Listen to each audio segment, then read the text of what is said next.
পড়লো তো বায়াতটা আমার একটু এইখানে বিভ্রান্ত হয়ে মনে করেন রাসূলুল্লাহ সাল্লাল্লাহু আলাইহি নিজের হাত ধরে নিজের বায়াত পড়লো। যেহেতু আমার এখানে একটু জানা বিষয় রাসূলুল্লাহ সাল্লাল্লাহু আলাইহি কি ওই আপনি ওই এখানে বোঝা যায় যে যেহি আল্লাহ সেই কি নবী, একটু বুঝাইতে ভাই। যদি দুইজন ভিন্ন থাকে তাহলে ওই ভিন্ন লোকের সাথে আপনার সাথে আমি হাত মিলাবো, আর যদি আমি নিজে থাকি তাহলে আমার সাথে আমি হাত মিলাবো। এখানে আমার একটু জানা বিষয় যে যেই আল্লাহ সেই নবী নাকি নবী আর আল্লাহ ভিন্ন, এই কথাটা একটু আসলে বিষয়টা হলো কি, আসতে পারবো যে নবী হইল একটা খাসা, আল্লাহ হলো পাখি। নবী খাসা, আল্লাহ হলো পাখি।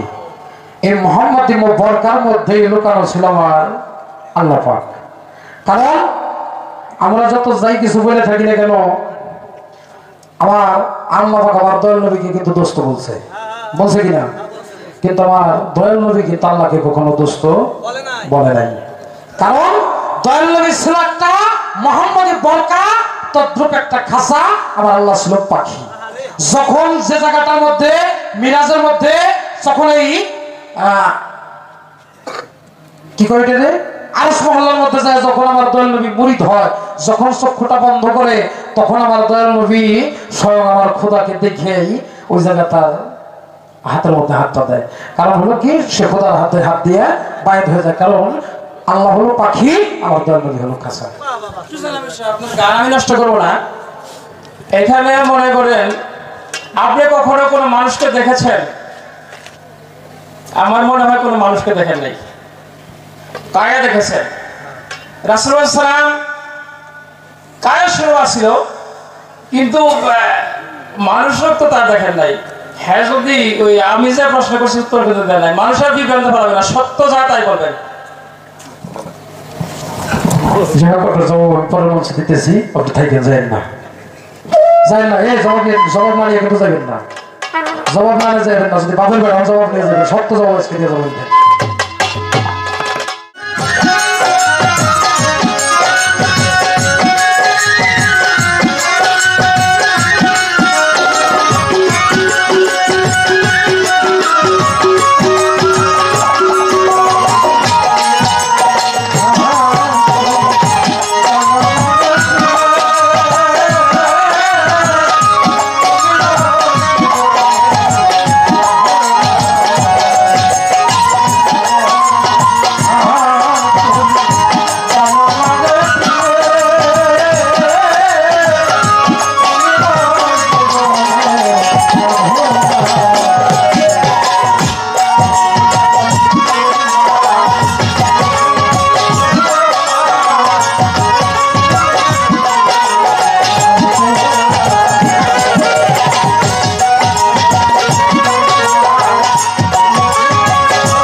যদি হয় জবাব, তবু থাকা বাবা, এটাই কবিত্বের স্বভাব। আমার কিন্তু দাদা ভাই তা না।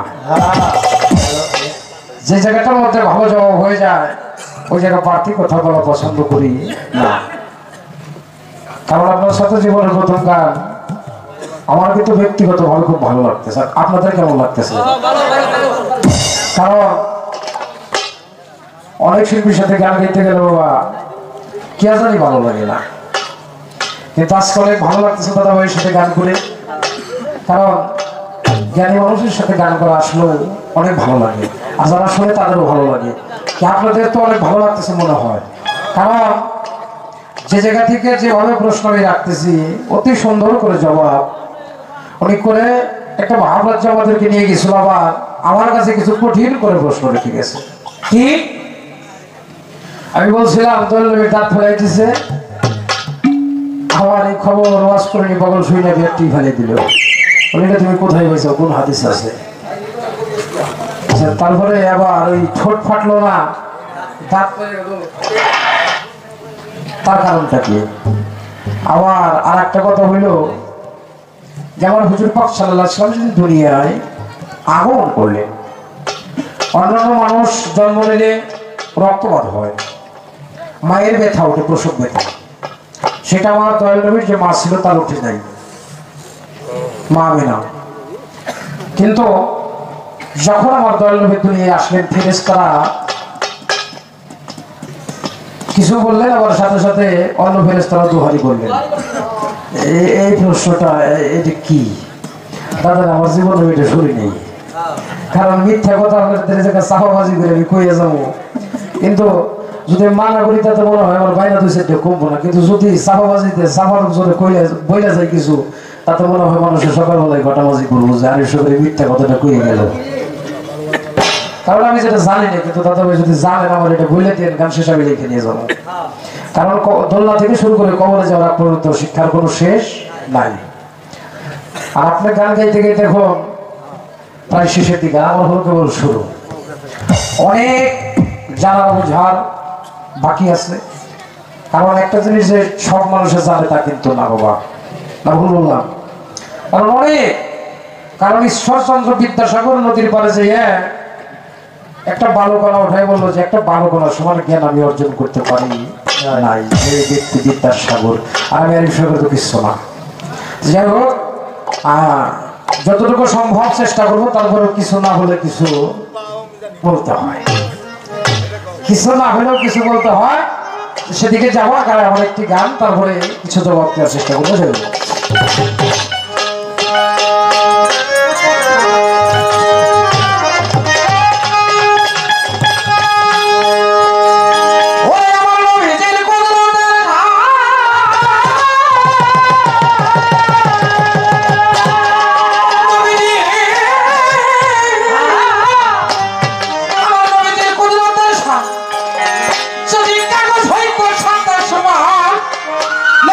করা যায় না তার ঘরে পরামর্শ পরামর্শ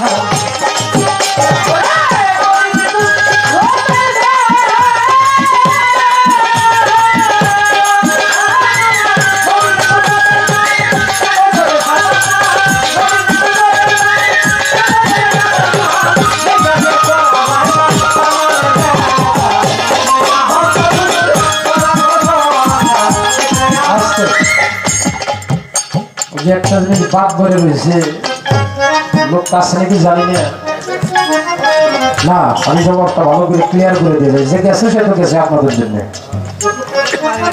সেটা হলো সূরা নিসার 150 আয়াতের মধ্যে আমার আল্লাহ পাক বলেন যে যেই ব্যক্তি আমাকে এবং আমার নবীকে পৃথক ভাবে, ভিন্ন ভাবে, সূরা নিসার 150 আয়াতের মধ্যে বললেন সেই ব্যক্তি আমাকে এবং আমার দোস্তকে, আমার নবীকে পৃথক ভাবে, মানে দুইজন ভাবে, একবারে নির্ভেজাল সর্ষের তেলের মতো ওই ব্যক্তি কাফের।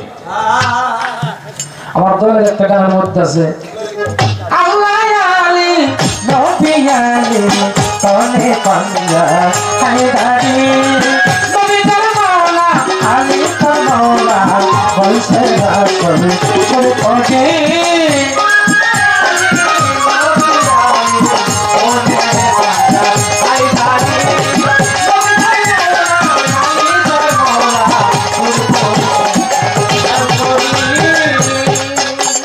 আল্লাহ আলী নবী আলী তনে পাঞ্জা হায়দারি আলী যার মাওলা নবী তার মাওলা বলছে রাসূল শুরু করি। কারণ হইল যে আল্লাহ সেই নবী সে আলী। আমরা কোরআনের মধ্যে বাবা কিছু বলে যাই, কারণ একবারে খালি খালি যাওয়ার জিতে কিছু কথা না বলে যাই বাবা। আমরা যারা কোরআন পড়ি কোরআনের মধ্যে কোরআনের মূল সারাংশ থাকবে। আমার দয়াল নবী ঈদের গাদিরে খুবের মধ্যে যেদিন ভাষণ দিলেন কি যে আমি তোমাদের জন্য বৃহত্তম দুটি বস্তু রেখে গেলাম, একটা হলো পবিত্র কোরআন আর একটা আহলে বায়াত। আহলে বায়াত আহলে বায়াত সেদিন তো বাবা ওই যে মৌলা আলীর বগল তলাদা হাত দিয়ে তুইলা বলছিল মান করতো মাওলা ভাহাজান আলী হলো মাওলা, আমি যাদের মাওলা হযরত আলী তাদের মাওলা। এটা তুই যে আহলে বায়াত পাক করার কথা বুঝাইছিল মাওলা আলীর বগল তলাদা হাত দেওয়া উঁচা দিয়ে একদল ফেতনা ফাঁসিদের চলাচলা করে সেটা কি ছিল হাতি চালিয়ে কোরআন। হ্যাঁ এই কথা দুই বিশ্বের জন্য যদি কেউ সামনে করে চাপড়াইয়া তার ফেলাই দিলেন তারপর আমাদের সেদিন দেখাইছিল পবিত্র কোরআন। যদি প্রশ্ন করি যে কোরআনটা সেদিনকে দেখাইছিল, এই কোরআনটা দেখাইছিল সেদিন মাওলা আলীকে। কারণ আলিফ বা তা সাজিম হাকা দাজাল এগুলো লিখতে গেলে একটা নোক্তা আছে, কালেমা লিখতে গেলে নোক্তা আছে, হরফ লিখতে গেলে নোক্তা আছে। এই কোরআনটাই হলো আমার হযরত আলী। সেদিন আলীকে দেখাইছিল কোরআন। কারণ যেদিন এই ঈদের গাদিরে খুনের মধ্যে ভাষণ দিয়েছিলেন তা থেকে 26 বছর পরে কোরআনটা লিপিবদ্ধ হয়। সেটা আমার হযরত আলীকে দেখাইছিল। এই কোরআনটা আমি রেখে গেলাম, এই কোরআনটা হলো মাওলা আলী। হযরত আলী যেদিন জন্ম নিল কাবা ঘরে, সেই কাবার মধ্যে আমরা নামাজ পড়ি বাবা ডাইন আল্লাহ বামে তো জুটতিছে মালিকুল মাউত পৌঁছানোর পর দুপুরের উপরে দাঁড়ায় কেবলামুখী হয়ে আল্লাহু আকবার। সে কেবলামুখী হইয়া যে কাবা ঘরকে সামনে নিয়ে আমরা নামাজ পড়ি, এই কাবা ঘরের একটা হলো আসু ঘর, তাকে বলা হয় ছটি ঘর বাবা। এই কাবা ঘরে জন্ম নেয় আমার হযরত আলী। বিষয়টা আপনারা জানেন, আমি বেশি পারবো না। যখন জন্ম নেয় ঘটনা রটে গেল যে মাওলা আলীর মা ফাতেমা বিনতে আসাদি কাবা ঘরে মধ্যে আটকাবে। তখন দয়াল নবী 3 দিন পরে যাইয়ে দরজা টোকা দেওয়ার সাথে সাথে খুলে গিয়ে ফাতেমা বিনতে আসাদ মাওলা আলীকে করে নিয়ে ভাই আসছে, ভয় আমার একটা অন্ধ সন্তান হয়েছে, চোখ মিলে তাকায় কিছু পান করে না। বললাম আমার দাদু ভাইকে আমার করে দাও, করে দিছে। বলে আলী তুমি একটু তাকাও। তাকায় সর্বপ্রথম আমার দয়াল নবীর চেহারা বরফটা দেখলো। এবার আমার দয়াল নবী তার জিহ্বা মোবারকটা হযরত আলীর মুখের মধ্যে দেয়, সে শুষে শুষে দয়াল নবী লালা মোবারক পান করে। করার পরে এবার আমার দয়াল নবী বলতেছে হযরত আলী এবার তুমি কিছু বলো। তখন আমার হযরত আলী আইনের শিশু সূরা মুমিন পাঠ করে আমার দয়াল নবীকে শোনাইছিল। তখন কিন্তু কোরআনের কোনো জন্ম হয়েছিল না। বুঝতে হবে কোরআনটা কি বাবা কি আল্লাহ আমার নবীদের বুঝলো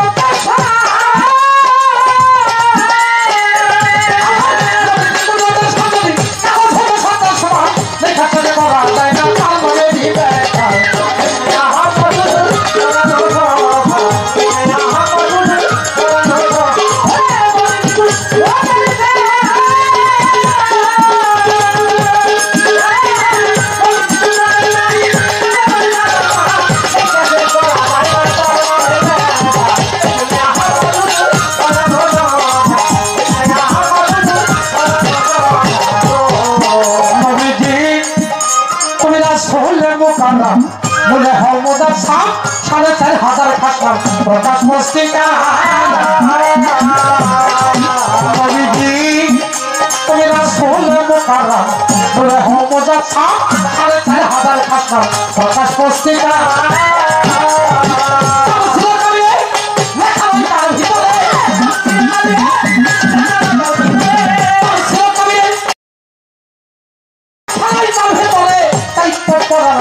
আসসালামু আলাইকা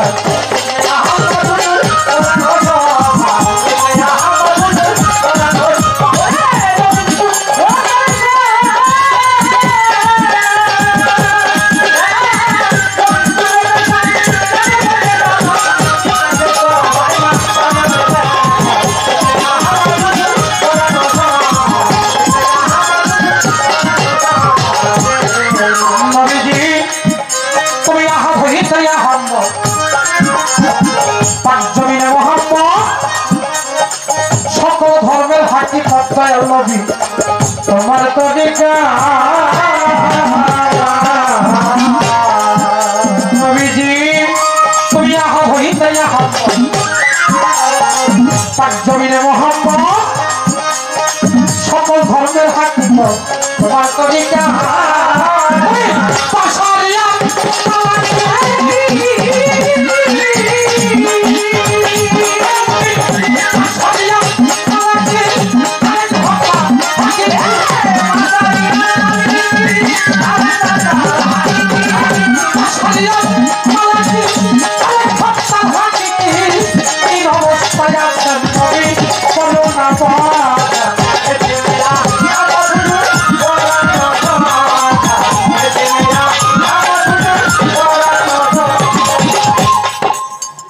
নবীজি আমি মিমের পর্দায় উঠাই তোমাকে দেখলাম ছায়া খোঁজে খোঁজে রহ রহমা সব তুমি একা নবীজি আমি মিমের পর্দায় উঠাই তোমাকে দেখলাম ছায়া খোঁজে খোঁজে রহ রহমা সব তুমি একা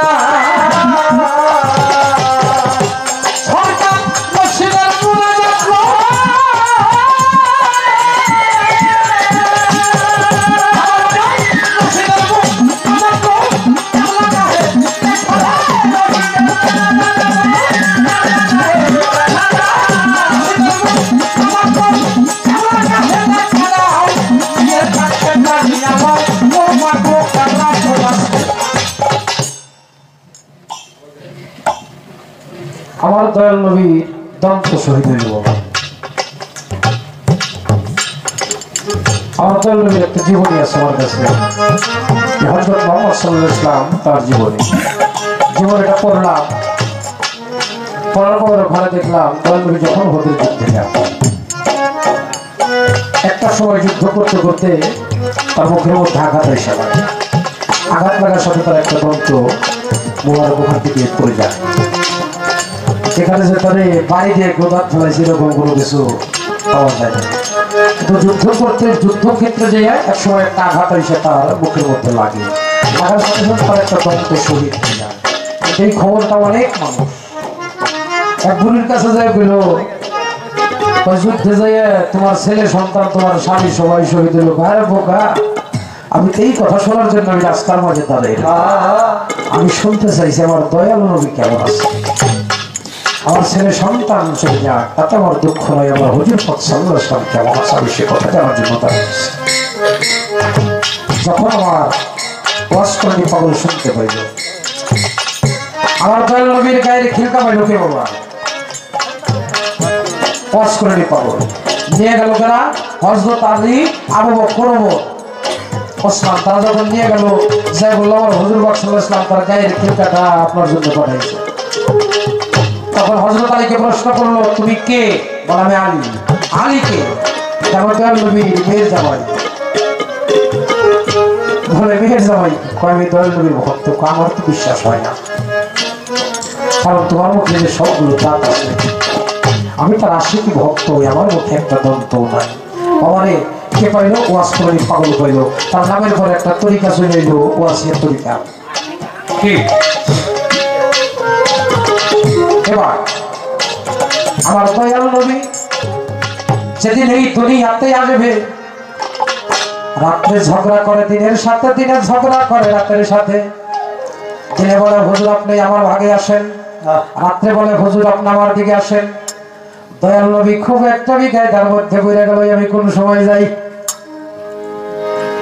এরকম চিন্তা ভাবনা কইরে যে রাত্রে দিনের সাথে তো ঝগড়া লেগে গেছে আমার হুজুর পাক এমন একটা সময়ের মধ্যে এই দুনিয়ায় আসলো রে ভাই রাত না দিন না শুভ সাদেকের সময় এই দুনিয়ায় আসলো সকলের আগে আসে মাথা আমার দয়াল নবীর এই দুনিয়ায় আগে আসলো তার পা যখন পা এই পৃথিবীতে নামাইলো একটা ধর ছিল একটা পায়ের দাগ ছিল একটা ধর ছিল সেখানে আমার দয়াল নবী পা দিল পা দেওয়ার সাথে সাথে এই পৃথিবীর মাটিটা হয়ে গেল জায়নামাজ সেদিন থেকে মানুষ যেখানে সেখানে আমার মাওলার ইবাদত করতে পারে কি বাবা দিনের একটু ঝগড়া শুরু করে দিল আমার দয়াল নবী এমন একটা সময় আসলো দিন না রাত না শুভ সাদিকের সময় এই দুনিয়ার বুকে আসলেন আমার দয়াল নবী আগে রাখলেন পা আমার মা আমেনা ভাস মানে একটু টের পেল না কোন জায়গা থেকে আমার দয়াল নবী দুনিয়ায় আসলো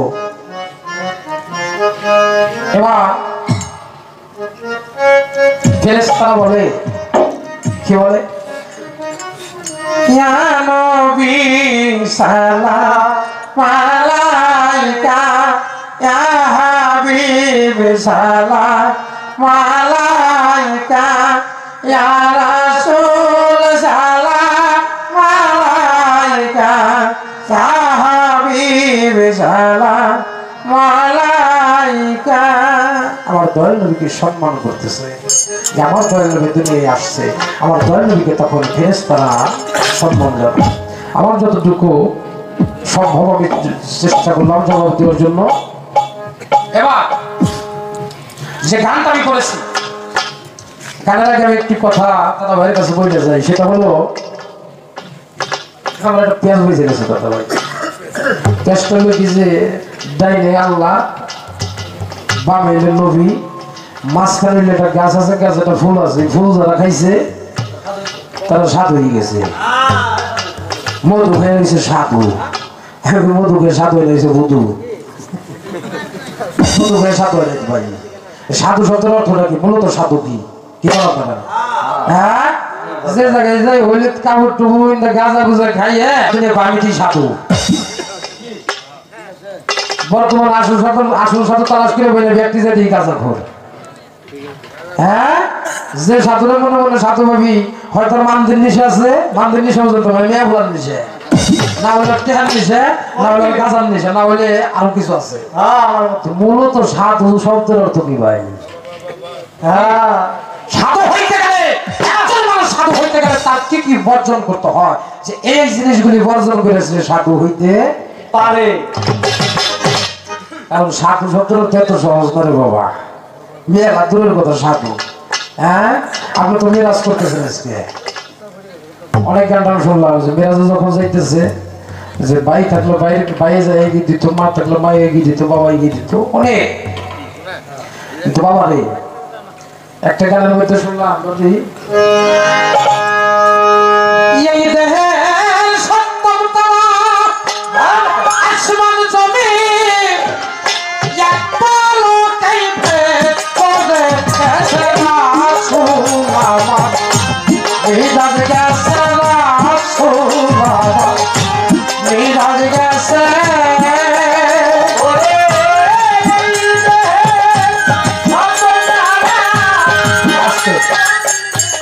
সপ্তম তালা আসমান জমিন ভেদ করেছে, রাসূল আমার মিরাজ গেছে।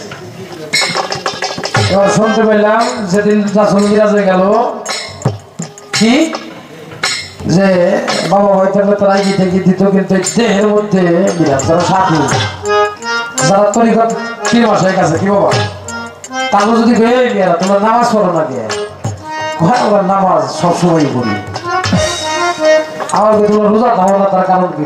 আমরা খাই খেয়ে রোজা থাকি। হ্যাঁ, আমার গ্রামে একজন লোক আছে, না বলে তজিমুদ্দিন। মানে তজি আমার দাদা মরিত হয়েছে, আর ফিরে না বলে মন্টু বিশ্বাস। ভাই বাজাস না, আমি এবার মাঝে মাঝে রোজা টোজা থাকি, কারণ যেহেতু একজন মুসলমানের করে জন্ম নিয়েছি। আমার তুই একজন রশিদ সাগরের ভক্ত হয়ে তুই যে রোজা টোজা থাকস, তুই বাপ কায়দা বুঝি না রে। আবার তুই ছোটবেলায় ঘুরি দিস, ছোটবেলায় ঘুরি দিলে কত কিছু পাওয়া যায়। আমি কই তোরা কি করস? কয় আমার খাইয়ে খেয়ে রোজা থাকি। তাহলে তো সাংঘাতিক কথা। হ্যাঁ, আমার এই যে রাত্রের বেলায় তো যারা বয়তে মানুষ তারা একটা ঘুম পারে কি? দাদা ভাই মিথ্যা কথা বললাম? বয়তে যতটি রাত জাগে, এমন কোনো মায়ের ভূত নাই যে বয়তে বসে রাত জাগে পাল্লা ধরে পারবো। কারণ গান না থাকলেও তাকে রাত জাগতে জাগতে বসে তাকে ঘুম ধরে না। কি করে না, একটু হেলা নিয়ে টুনটুন করে, না একটু হারমোনিয়াম নিয়ে বসে, না একটু দলিল ভরে ঘুরে ঘিরে মাঝে মাঝে দেখি পাড়াতে হাইটে কেরা কেরা গদত করতেছে, কেরা কেরা মাথায় দেখি সবাই ঘুম পাড়তেছে, গেলে আমি দিয়ে জেগে দিয়েছি। আবার এই সুদূর হইলে করে কি যে না খেয়ে রোজা থাকে, খাই খেয়ে রোজা থাকে। সাত পায়ে দাঁত ফেলাই দিবে, এই সমস্ত কথা যারা বলবো। দয়াল নাম জানিতে ভরা, তার চেহারা দেখলে বাবা চিনা যায় যে এই মানুষটা দয়ালের ভালো একজন প্রেমিক। হ্যাঁ, গান গপ্প করুন না গেলে কি বলি? এই যে আমরা খালি যারা বয়াইতেছি তারা মৌলানা মুন্সিকে মুখ করি, মুখ করতে করতে বর্তমানে কিছু কিছু পিসা করে ফুলাই বেঁধে দিয়েছি। বয়াইতে তো খালি মনে করে মুখ করবো, আমাকে তারা কিছু করবো না। ও ফুলাইতে পাম দেয়, এমন কাজ করে ফেলাইতেছি বাবা। আসলে তো ঠিক না, আগে করণ করতে হবে। আসতে কিছুদিন আগে, কবে জানি যে 2 দিন আগে আমার এলাকায় বাবার কিছু কিছু ভাই বোনেরা আছে, তারা খুব ভালোবাসে। খারাপ লাগতেছে কি আপনার? আমার দাওয়াত দিয়েছে ভাই এই 14 তারিখে, আজকে 17 তারিখ, 14 তারিখে কয় রাত্রে আমার এলাকায় আমার বাইকের বিশ সাহস করতে ভাই তুমি টাইশো বা তুমি মিলাদ পড়বো। তা আমি আমার ছোট ভাই, আমার একটা ছোট ভাই আছে, মানে পার্বতী হিসাবে আমার সাথে খুব চলে। তিনজনে চলে গেছে খাওয়া দাওয়া করে পিসাবের কাছে বইছি। আমার জিজ্ঞাসা শরীফে নাম শুনছেন তো, বইছে পিসাব আছে খালি তালিমের গল্প করে। তার যে পিসাব গেছে ওনার নাম হইলো, নামটা খেয়াল নাই, যে হোক ওনার বাড়ি হলোই আমাদের ঘিওর থানায়। বলতেছে ভাই আজকে পিসাবের তালিম বন্ধ করুন লাগবো। আমি তো ভয় কি মানুষ আমি পাজি যে কথা কইলে তো তালিম আজকে বন্ধ হয়ে যাবে না। তেমন জায়গায় তোমার বসে বসে কথা শুরু করছে, আমি কিছুই করে না, উঠে অন্য করে না, খালি আমার ভালো লাগতেছে না। ওকে তোমার তালিম গো দাঁত করে এক মহিলা গেছে ভাবনার বই খাতা আজকে থুই আইছে আজকে বই খাতা থুই আইছিল তালিম গেছে বন্ধ হয়ে যায়। না, যে জায়গায় কুড়াল কম দিয়েছিল তালিমের জায়গায় টাইম নেই। কারণ কি তালিম, তালিম কাকে বলে? নাক রেকর্ড না শিখা, কান রেকর্ড কর্ম। এই যেরকম কিছু কিছু ধুয়ে রয়েছে যাই না সেটা মনে করা যায় ফাজিলা না ফাঁস করে বসে রয়েছে, কিন্তু মনের বেলায় ঠন ঠন। আমি আরেক সরকার বলবো যে আমি জানবো কম, কিন্তু আমার আমল করতে হবে বেশি। কি বাবা? হ্যাঁ, আমি যতটুকু জানি ততটুকু আমার আমল করতে হবে। একজন গুরুর কাছে মানুষ কেন জানি বাবা? আগে নিজেকে রক্ষা করার জন্য, আমার নিজের দেহটাকে রক্ষা করার জন্য, আমার আপন দেহটাকে রক্ষা করতে হবে। আমি নিজেই যদি অসুস্থ হয়ে যাই বাবা, আমি নিজেই যদি অসুস্থ হয়ে যাই, আমি কি দিয়ে কি করব? তাই আমার গুরুর কাছে যাই, আমার নিজের দেহটাকে রক্ষা করতে হবে। আমার দেহের মধ্যে বিরাজ কিভাবে হয় এগুলো যাই না শুনে যদি কি বাবা এগুলো করতে পারবো বাবা, তার দেহ মাটিতেও কখনো খাইব না, আগুনেও কখনো পড়বে না। কারণ কে ছিল? আইনাল হক। আইনাল হক বলছে মনসুর হেল্লাস এক সময় দেখা গেল ওরে এই আগুন তো ভরে যত আইনাল হক বলে, পানিতে বাসায় তাও আইনাল হক বলে, মাটিতে দেয় তাও আইনাল হাকি বলে, যে জায়গা দেয় ওই আইনাল হাকি বলে। কারণ কি? ওর মুর্শিদের প্রেমে পুইরে ওর দেহটারে খোদাতে মিশাই দিয়েছে। ওই দেহ পুরো একেবারে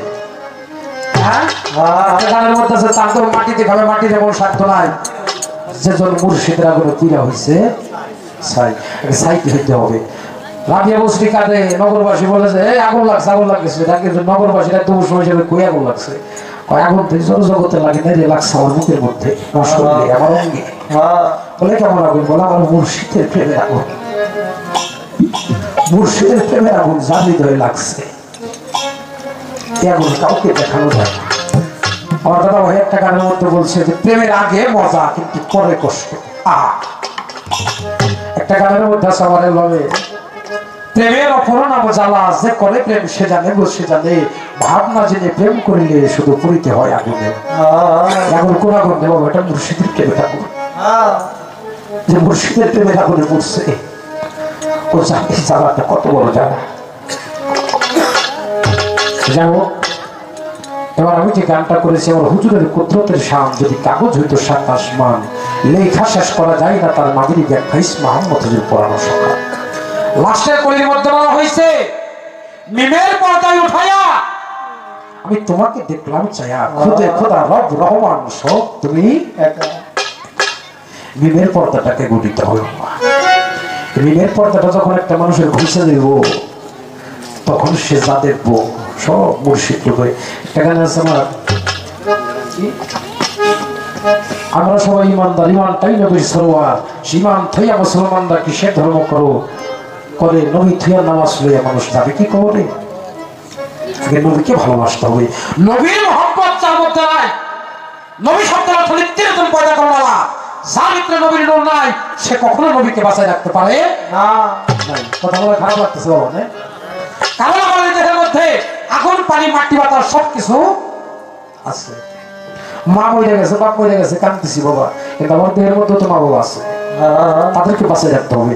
কালো কুস্তিত একজন মানুষ দেখলে পরে আরো দেখবে মনে চায় যে চেহারার মধ্যে কি জানো, কারণ আমার চেহারার মধ্যে নবীর নূরটা এখনো বেঁচে আছে, যে কারণে একবার দেখলে বাবা আর দেখার মনে চায়। সুন্দর চমকা চেহারা মুখের দিকে তাকাইলে মনে হয় যে কুত্তায় বুঝাত করে দিয়ে গেছে, কারণ আমার মধ্যে আমার নবীর নূর নাই। তাই আমাদের প্রত্যেকটা মানুষের প্রয়োজন একজন কামেল মুর্শিদের কাছে যাইয়া, কামেল গুরুর কাছে যাইয়া আমার এখানে যাই না শুই না আমার দেহটাকে ঠিক রাখতে হবে। কি আমার এই দেহটা যেন নষ্ট না হয়, আমার এই দেহের মধ্যে আমার দয়াল নবী আছে, মা ফাতেমা, ইমাম হাসান, ইমাম হোসেন সবাই আছে, তাদের যেন আমি রক্ষা করতে পারি। পবিত্র কোরআন সূরা 33 নম্বর আয়াতের মধ্যে আল্লাহ পাক বললেন, ওহে বন্ধু, সারা জীবন আপনি উম্মতের জন্য কেটে আসলেন, আজকে উম্মতের কাছে আপনি কিছু চান, আমি নিজে আল্লাহ সাক্ষী হয়ে থাকবো। সবাই বলি সুবহানাল্লাহ। সুবহানাল্লাহ। সেদিন আমার দয়ালু বললো যে আমার যেই উম্মতের মধ্যে আহলে বাইত পাক পাঞ্জতনের মুহাব্বত ভালোবাসা নাই, আমি তার মুহাব্বত করব না, তার সাফায়াত করব। এখন যদি তাদের দেখতে যাবো, আমার দেহের মধ্যে তাদেরকে দেখতে হবে, দেখে তাদের করণটা করে তাদের বাঁচাই রাখতে হবে। তাই আমাদের প্রত্যেকটা মানুষের, বিশেষ করে আমার ইয়াং জেনারেশন ভাই বেরাদার যারা আছে, যত আগে পারেন, যদি কই ভাই বলি তার না কেউ, আমার তো সময় হয়ে নেই ভাই, যাওয়ার কি কোনো সিরিয়াল আছে? হ্যাঁ, আমি সকালে এখানে গান করার জন্য আসতে আপনাদের ছোট ছোট কয়টা না, এখান থেকে যে আমি বাড়িতে যাইতে পারবো আমার কি কোনো গ্যারান্টি আছে? তাহলে আমার সময় হলো না কোথায় ভাই। আমি যেদিন দুনিয়ায় আসছি সেদিন থেকে আমার সময় হয়ে গেছে, কারণ আমি আসছি, আমি কখন চলে যাবো আমি নিজে বলতে পারবো না। তাই আমরা প্রত্যেকটা মানুষ সকলের হাতে পায়ে ধরে রোধ করি, প্রত্যেকটা মানুষ যেন আমরা একজন কামের গুরুর কাছে যাই, কারণ গুরু বিনে আর কোনো বান্ধব নাই।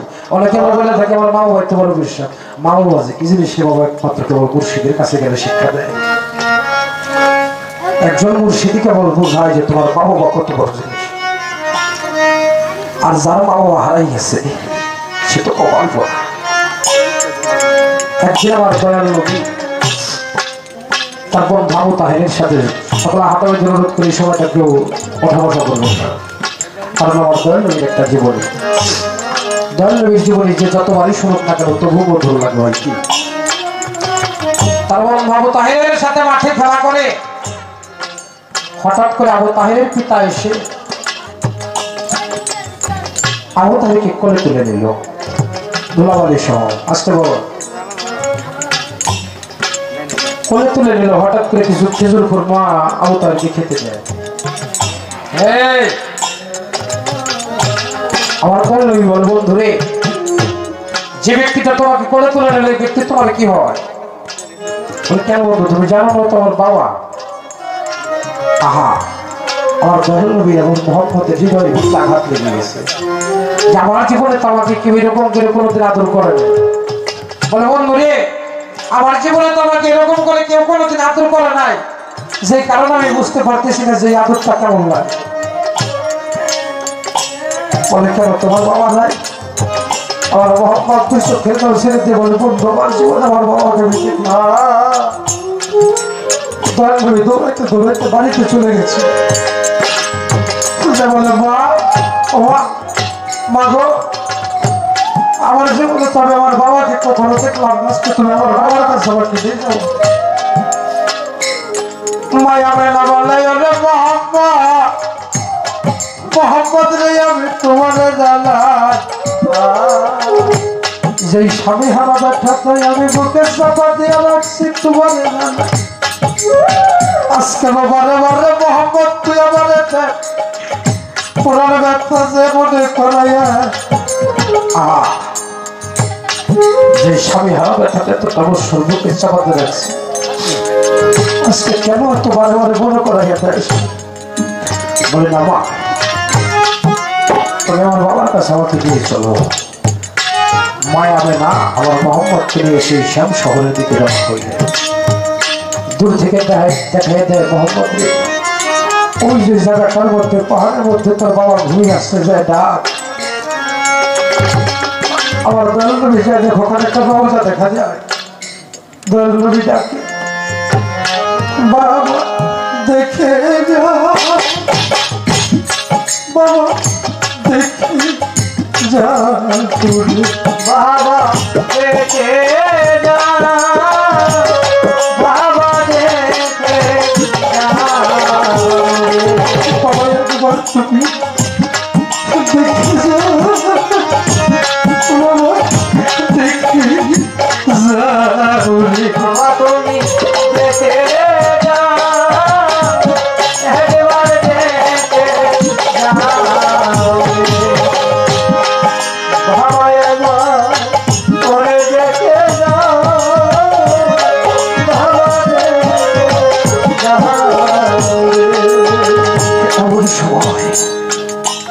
আমার আল্লাহ পাক আজরাইলকে ডাক দিয়ে বলে, আজরাইল তুমি না, এই মুহূর্তে পাবে না, যাটা তুমি কবজ করে দিয়ে আসো। আজরাইল চলে যা। আমার মোহাম্মদ পিছের দিকে তাকায় দেখে শিশু মাসুম বাচ্চা আমার মোহাম্মদ তার মা কেমন যেন ঢুলে ঢুলে পড়ে যেতে চায়। মাকে ঢুকে জানাই ধরছে বলে মা ও মা গো তুমি কেন মনে করতেছ? মোহাম্মদ রে আমার মনে হয় আমার এই পৃথিবীতে থাকা হলো না। তুই যখন আমার ঘরে বেশি তোর বাবা তোকে তুমি করে চলে গেছে রে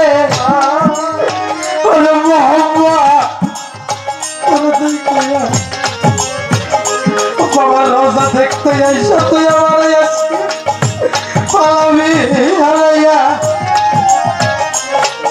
আমার বাসা ডুবে চান দেবো কেন মায়া বলার চানটা চলে সকলকে হারাই বলে